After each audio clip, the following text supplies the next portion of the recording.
Hello Twin Flame Tribe, this is Johan Conradi from Twin Flame Mission SA. Today I'm bringing you another video. Excited to be here with you guys. And today I'm going to talk about Twin Flame Obsession. Twin Flame Obsession, as you know, is a symptom that you experience during your sort of entry into the dark night of the soul. It usually happens when your twin ran away out of the relationship, physically ran away. After intense mirroring, after the love bubble phase ended. And it is like one of the worst things to deal with in a twin flame relationship. Oh boy, this is like really one of the worst things. So today we're going to delve into obsession a bit, and we're going to look at why it happens. What's the benefit of it? Why the chaser twin is so obsessive with his twin that ran away. As you guys know, twin flames refer to the situation where one soul incarnates into two bodies on Earth. It only really becomes relevant when you and your twin are close to ascension, when your soul is close to ascension. And then the twins meet up in the 3D or physical world so that they can initiate healing in one another. The one twin usually runs away, the runner twin, which is the divine masculine twin, the negative polarity of the relationship, leaving the divine feminine twin behind. In my case, I'm a divine feminine twin. And this then triggers the dark night of the soul in the chaser twin, in the divine feminine twin. The dark night of the soul is designed to drench up and dig up all the past traumas and pains, all the templates of the past. It digs all of that up. And then during this journey that's called the dark night of the soul, that twin faces all these dark traumas, the past hurts and pains, the templates of fear and abandonment over lifetimes, the templates of lack and loss and despair and denial, of lying and cheating and all the horrible things they did in their lives. All of this is dredged up, every last one, every last single little thing that ever traumatized you in your life, this life and the previous lifetimes, are brought up in one way or another. Now remember, your twin's main purpose here is to trigger you. So the way the divine blueprint for twin flames work is that, initially when you meet your twin, it's a homecoming. You live out of your soul space for a short while so that you can realize that this is you, that your twin flame is in fact you, the other polarity of you in the 3D, that you are in fact the same soul. Twins usually in this stage are not awake. They don't really know what's happening to them. They just know that this other person is home to them. They resonate with them at the deepest levels. Time doesn't exist for them. They're deeply, deeply in love. They're physically so attracted to one another. Everything is just amazing, and you just instantly know that you want to spend the rest of your life with this person. And then for no good reason, one day after the love bubble phase has ended, and you have mirrored each other for quite a while, bringing up these traumas and pains and shining spotlight on them, the one twin usually then packs up and leaves the relationship quite suddenly, ghosting the other twin in many cases, breaking off all contact, not wanting to have anything to do with them whatsoever. And this then devastates the remaining twin. Like in my case, I felt my life was destroyed. Everything was done and over. I just wanted to die. I lost 25 kilograms. I couldn't eat. I couldn't sleep. I barely hung on to my job. And it is just the most difficult thing ever. So that then dumps you into this dark night of the soul. and now your twin is gone, there's no contact, but they still trigger the hell out of you. You think about the breakup, that there was no good reason for this. You like exclaimed your love for one another. These deep love, everlasting love confessions that last over lifetimes. Like in my case, my twin and I even remembered past lifetimes where we were together. So now they leave you, they feel like you feel like you've given up everything for them, to be with them. In my case, I left a 25-year marriage. I estranged my grown-up children, all to be with my twin flame, and then she left me, and I was left all alone, and I felt extremely abandoned. You can see how the mirroring in that mere act already started. For me, abandonment was a big issue in my life. I was neglected as a child. I was abused as a child. For me, abandonment is a big issue in my life. And then the person that I cared about most, that I will ever care about most in the world, then up and left me. And by not being here, they continued triggering me right up to this day. I'm still being triggered on a daily basis. And that brings me to the obsession. So when your twin leaves, the chaser twin starts obsessing about them. And when I say obsessing, this is like an unhealthy obsession. It's not like you're just pining for your twin or wishing they would come back or be with you. It is like, I need my twin. I need to get her back. I'm going insane. It is that kind of obsession, and it doesn't stop 24/7, day in, day out, through your work day, through the night when you can't sleep, when you take a bath, when you go for a walk, when you try and eat something. Day in and day out, the obsession drives you insane. You try and do everything to get your twin back. You text, and sometimes you're angry at them. You blast them with text messages, or you try and physically make contact with them on social media, calling them. Nothing works. They rebuke all attempts. Usually at this stage, they're in a very deep state of shutdown.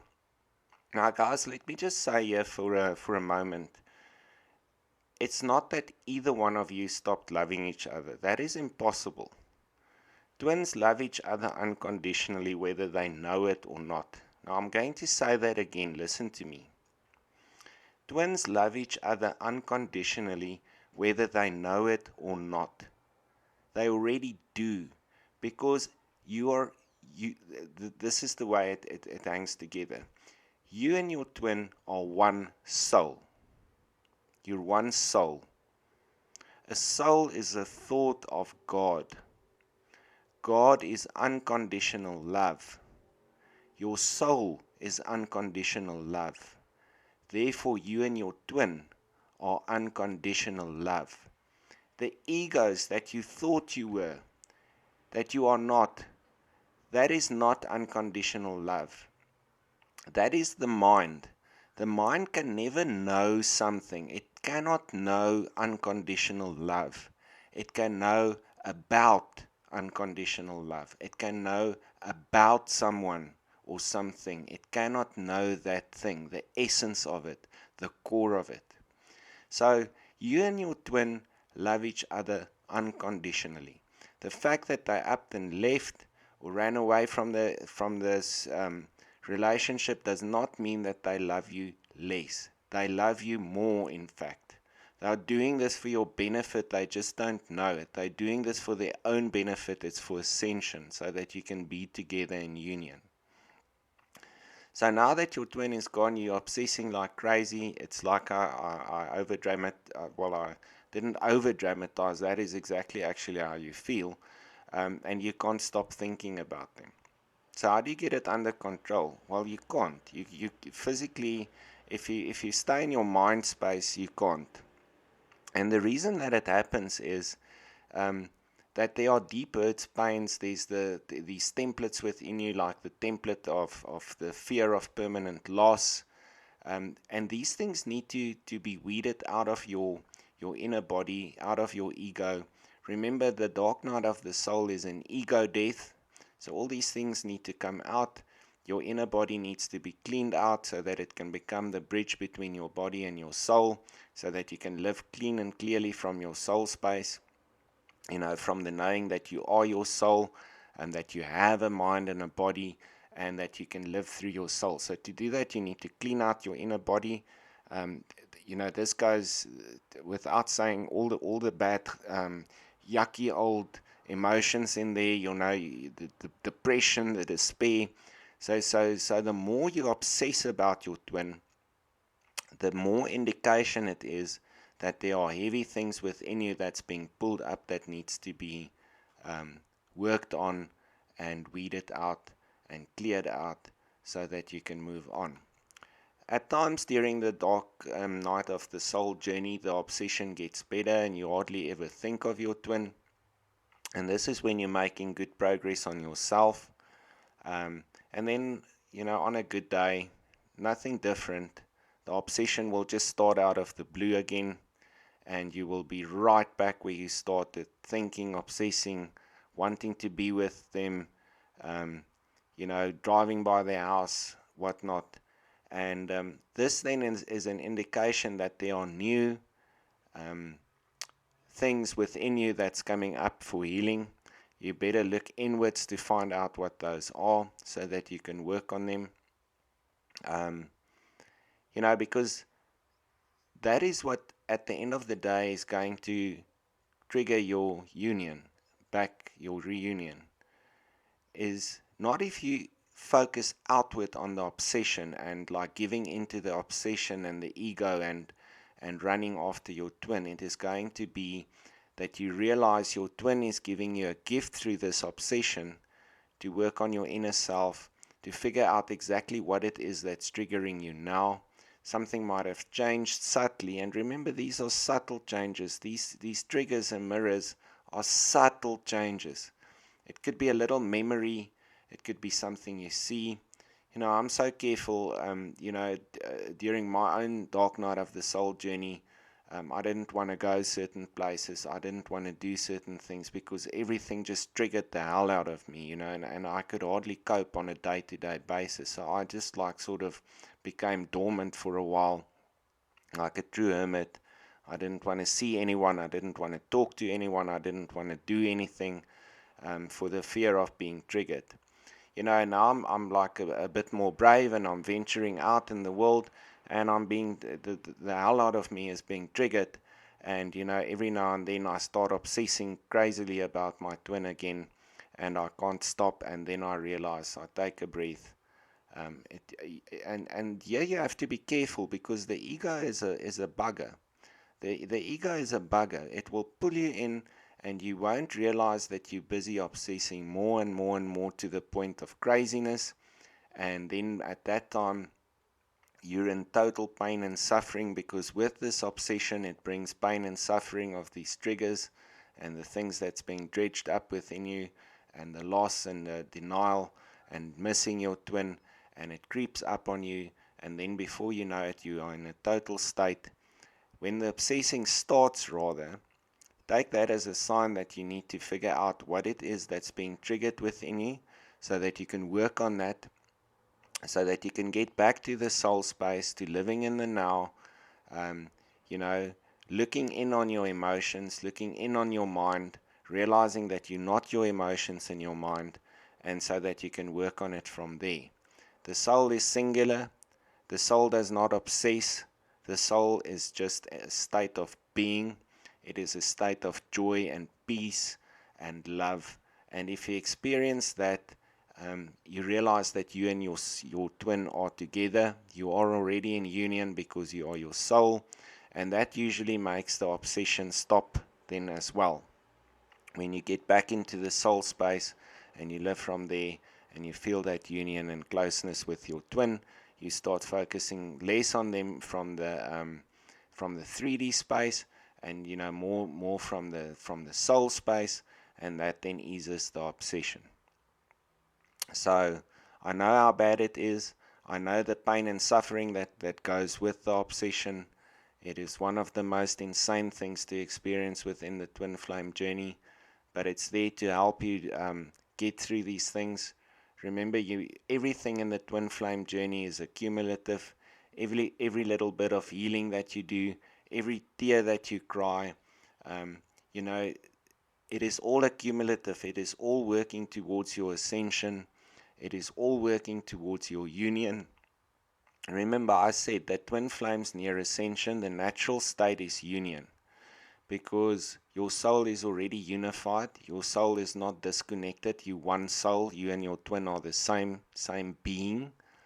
And if you realize that, and if you vibrate at that higher frequency, now the frequency of the soul is much higher than the frequency of the mind.